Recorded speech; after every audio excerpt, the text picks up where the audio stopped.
It is the curse of all royalty to be compared with their forebears. My illustrious father built himself a kingdom in his youth. Now I can barely hold on to it in mine. I hear all of the nobility's whisperings at court. They say that I may be King of England by birth, but I will never be so by merit.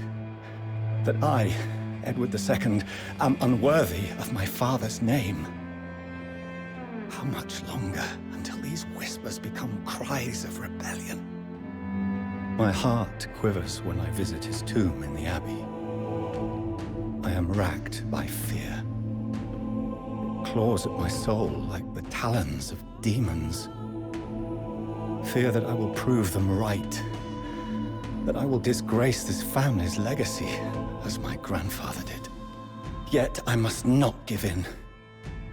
I will study my father's reign, and hope that it will imbue me with his strength, the fortitude that I so lack. My father, Edward, spent his youth watching in disgust as his ineffectual father, Henry, drove England to the brink of ruin. When his subjects could bear his ruinous reign no more, a rebellion led by the Baron Simon de Montfort deposed Henry, leaving his kingdom in tatters. After the disastrous Battle of Lewes, the baronial forces captured and jailed my father and grandfather in Hereford. Some kings begin their rise to the throne from within the palace. Edward began his from the anguish of imprisonment.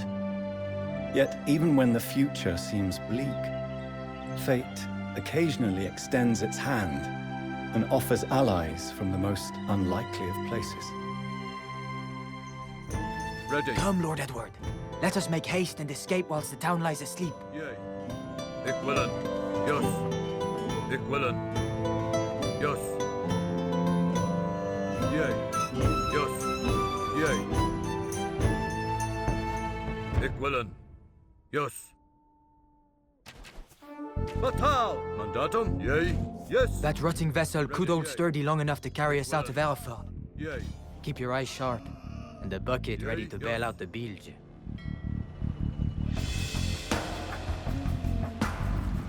Those warships will turn our leaky craft into driftwood. Let us disembark on the beach just ahead and stow the ship out of sight.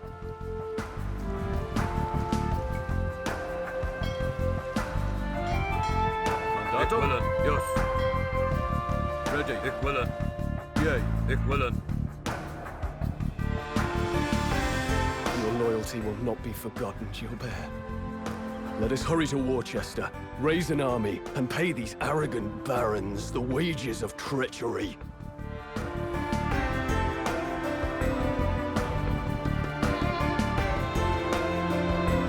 Look lively, townsmen. Ready. Prepare the defenses, or Yes, Simon de Sergeant. Montfort will Yea. have our heads on Equilin. spikes. Bulden.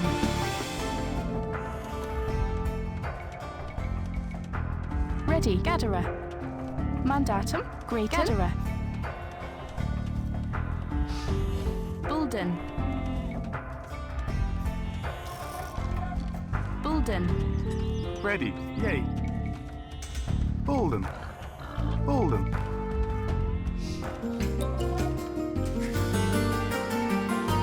So the tall prince has escaped my clutches. For now. I shall assemble the baronial army myself and prove him to be as foolish as his father. Wales casts its lot in with the barons.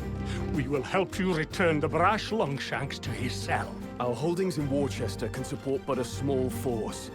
We must strike quickly to bring our rivals back into the fold and even the odds.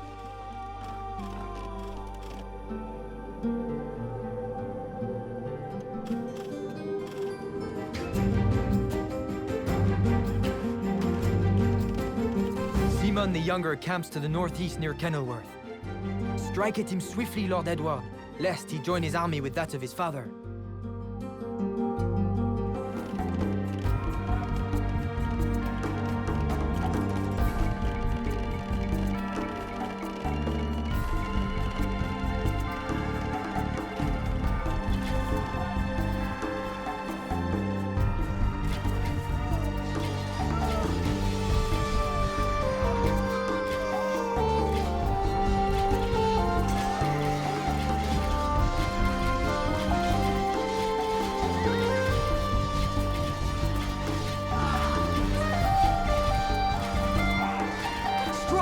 our riches down without mercy. Their armor and wealth will serve our bannermen well.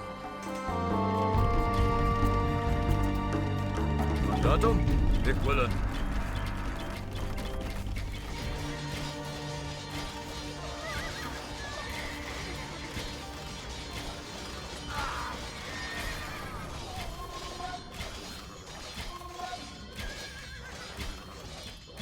Kenilworth has fallen. Have the locals rebuild this tattered ruin, then levy them into our army. Enough tarrying. My knights come for you. My valorous but rash prince. Presto.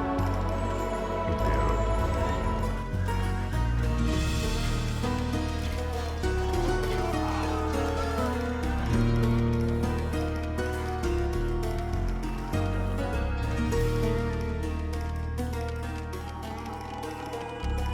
Impero correctus.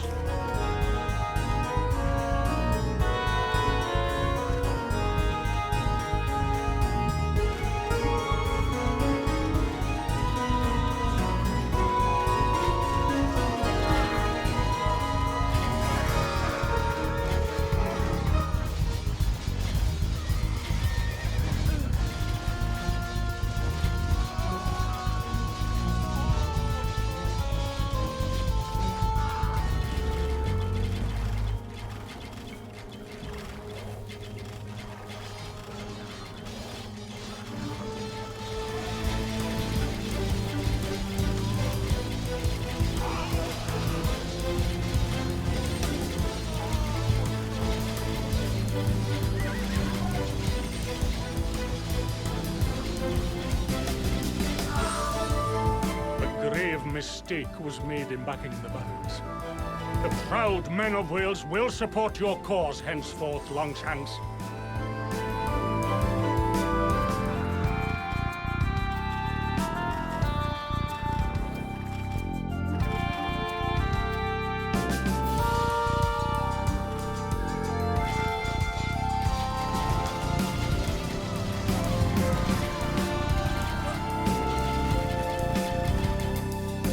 Your seat in Gloucester is yours once more, bold Gilbert. Raise the banners! The rebel forces fall like grain to the scythe. With their forces in disarray, the rest will be compelled to fall before me and beg for mercy. Like his Norman ancestors, Gilbert de Clare was a shrewd opportunist. Initially a commander in the rebel army, he keenly sensed its divisions and saw that he could further his own ambitions by defecting to Edward. My father moved with alarming speed. Worcester and Gloucester, Gilbert's family seat, were seized without delay. After a string of further victories, he compelled the leaderless and battered rebel forces to capitulate. Known by many as Longshanks, Edward was feared for his imposing stature and foul temper. While Henry was restored to the throne, all were well aware that Edward was now the true power behind it.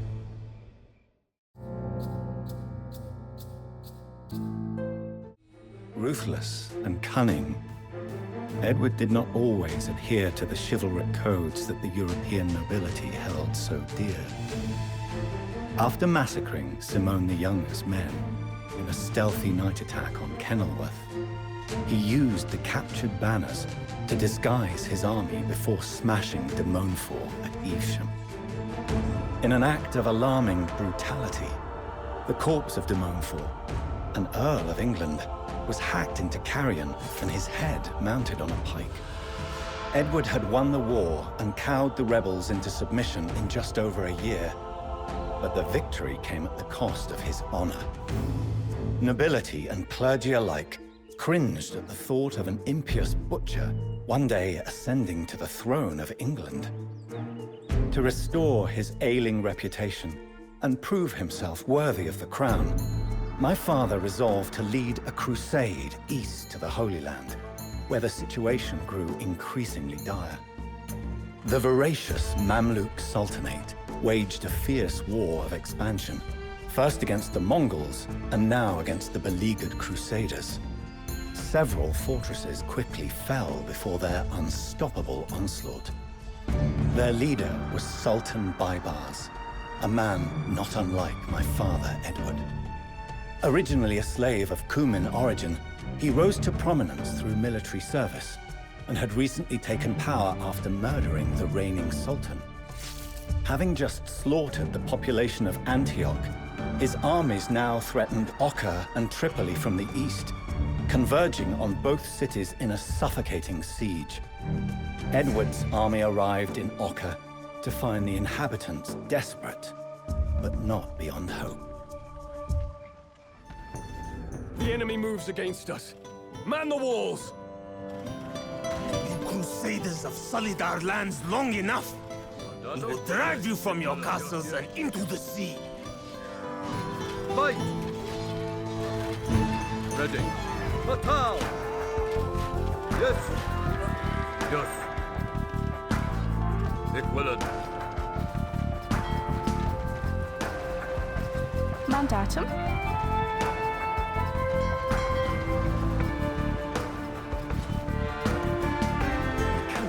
Hold up within our walls like wretched rats. Strike out and rain fire and brimstone on the heathen camps and any towns that support them. Mandatum.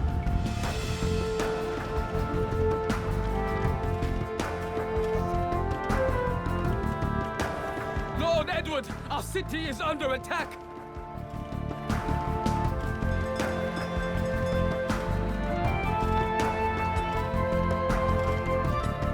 We are yours to command, Lord Edward. Direct us where the fighting is sickest, and we shall prove our worth many times over.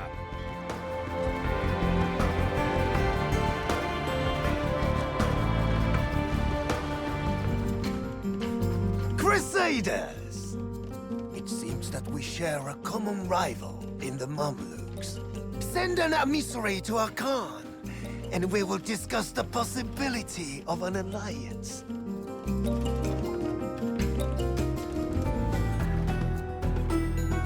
We have spoken with your emissary and offer these terms.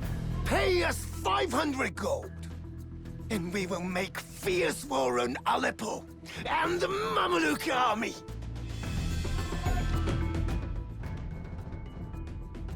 A bargain well struck. Our dread hordes will darken the sky with storms of arrows and ride our enemies down into the dirt!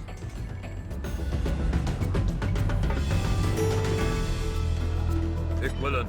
You ally with the Mongols to no avail, Crusader curs! The Khan's head will rest beside yours, nailed to my palace doors. Fight fiercely, Crusader Prince.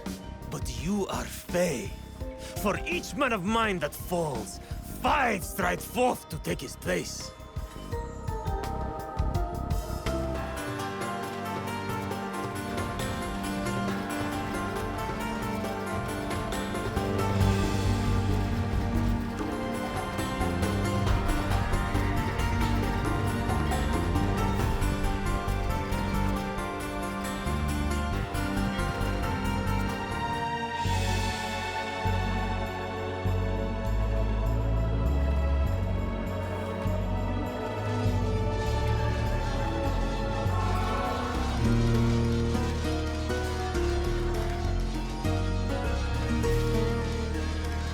We have recovered advanced equipment from this Mamluk camp. This depot holds precious resources. Distribute them among our valiant Crusader brethren.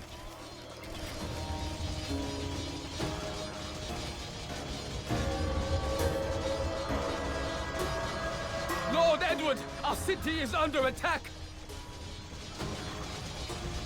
We have recovered advanced equipment from this Mamluk camp. Cocoon burns. Claim what spoils you can carry, and commit the rest to the flames.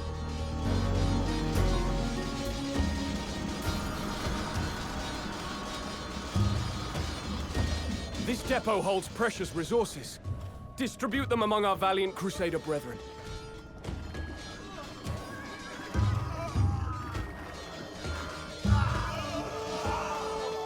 Enough! Call off the attack! What we cannot achieve through force, we must accomplish by stealth. The fighting was vicious. Droves of Crusaders and Mamluks alike fell, spattering the battlements and the fields surrounding Acre and Tripoli with blood and gore. Throughout the crusade, my father proved his mettle as a tactician and as a statesman. Fearless when faced with peril, he led a daring raid that devastated the enemy towns of Nazareth and Cocoon. Following these victories, he convinced the terrifying horde of the Mongol Ilkhanate to descend upon the Mamluks, devastating the region around Aleppo. The hitherto invincible Baibars was overwhelmed and forced to withdraw. But before doing so, he sent a Nizari with a poisoned blade to remove his capable rival. Edward slew the assassin, but a wound in his arm left him bedridden for months.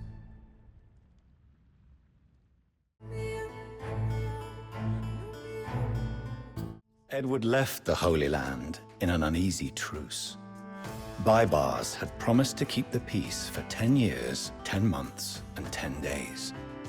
Now, with more pressing matters developing back in England, my father could only hope that the Sultan would keep his word. While Edward was away on crusade, building his reputation as an honorable and capable leader, his father Henry died, leaving him the English crown. He returned to an England both stable and eagerly anticipating his arrival. On August the 19th, 1274, the Lord Edward was crowned Edward I of England. Wishing to expand his new kingdom, Edward set his sights west towards Wales, an old enemy that had supported Simon de Montfort during the baronial rebellion. The Welsh prince Llewellyn ap Griffith constantly antagonized the Anglo-Norman marcher lords on the border. Adding insult to injury, he took Simon de Montfort's daughter, Eleanor, as his bride. My father pounced on the already fractured Welsh factions, seeking to conquer them piece by piece. But if there was one thing that the Welsh princes hated more than each other, it was Englishmen imposing their laws on Welsh territory. Llewellyn's brother, Dafydd, joined the fray, and the brothers waged a war of stealth and ambushes, defeating Edward's southern armies under Luc de Tanny and Gilbert de Clare.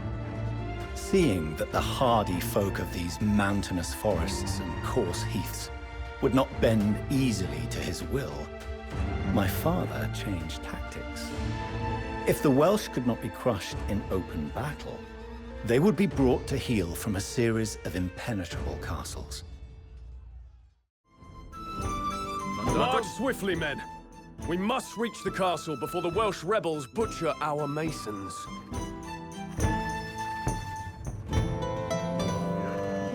Array yourselves in formation and keep alert. Marauders could emerge at any moment. Yay. Equivalent. Yes. Datum. Fatal. Yes. Yay. Equivalent.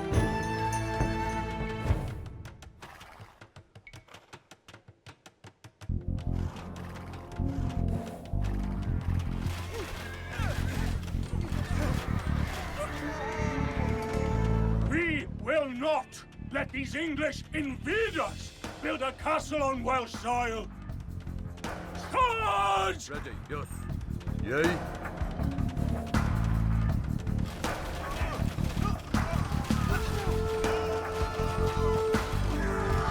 Ready. The first castle is complete. Onwards to the site of the second castle. Quickly! Yes. Yay. Yay. Equivalent. Yes. Dig in and knock your arrows. The Welsh will surely strike soon. Speed forth, brave Cymru. Send the English fleeing before a hail of darts and spears.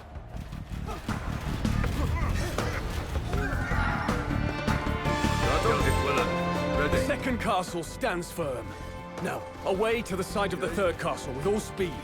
Tempus fugit! Yes. Guard these masons with your lives, or we shall all be food for the crows before long. Batal! Fight! Yes. Batal! Rally, fearless warriors, and send these wretches to the abyss! For a Brythoniad! Ready. Mandatum? Yea.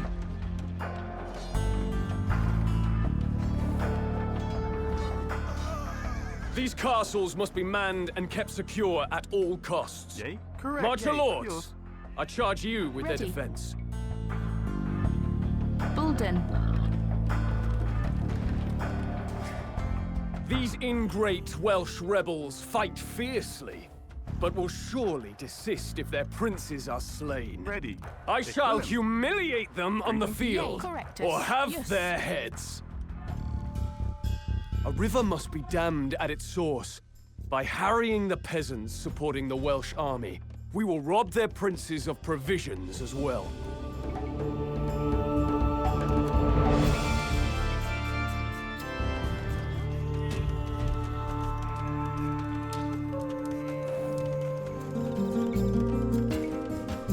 English Bulden. tyrants! Ready. Thousands Bulden. of valiant Cymry descend upon you! Bolden. Flee back to Chester in shame, and you just might find us Waited. in a merciful mood! Yea. Hold every hill. Mandatum. Bolden. Guard every ford and haunt every wood. Make the English pay Ready. dearly for each Bulden. pace they take into our beloved Cymru. Ready.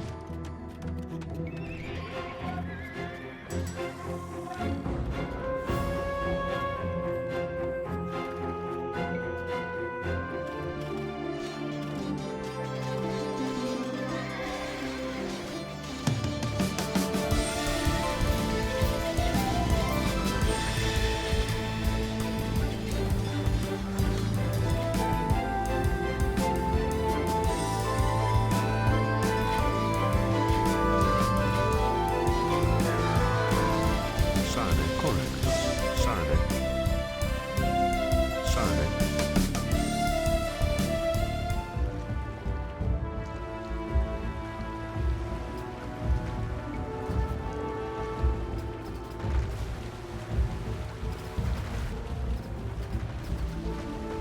The English strike at the hold of Prince Llewellyn. Dispatch a relief force immediately.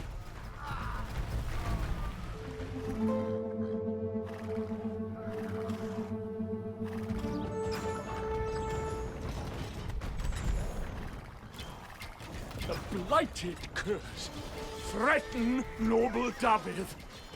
Soon, these fools will taste the bitterness of our wrath.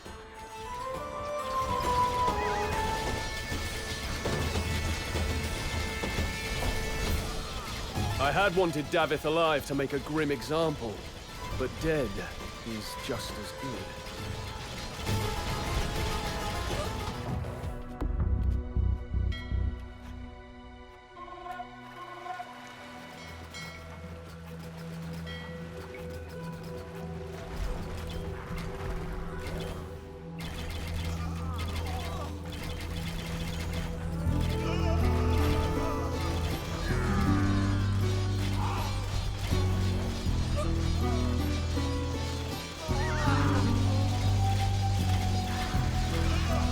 Llewellyn's corpse lies broken in the dirt. Llewellyn the last, they shall call him now. Fighting on without our bold leaders is to no avail. We must submit to the English king and pray for his mercy. The Welsh fought valiantly, but they were no match for Edward's wrath. My father's forces outmaneuvered Llewellyn's forces and smashed them at Orwen Bridge. The Welsh prince fell to the lance of a lone rider who knew not the importance of the man whom he had slain. His brother Davith was captured at Nanny's Glen and declared a traitor to the English crown. Edward pitilessly condemned his bold adversary to be drawn and quartered. Wales was now firmly in my father's grip. he bestowed upon me the title of Prince of Wales, which shall be an heirloom of my line henceforth. The network of formidable fortifications that Edward constructed throughout the land shall ensure that the Welsh bow to the English crown for generations to come.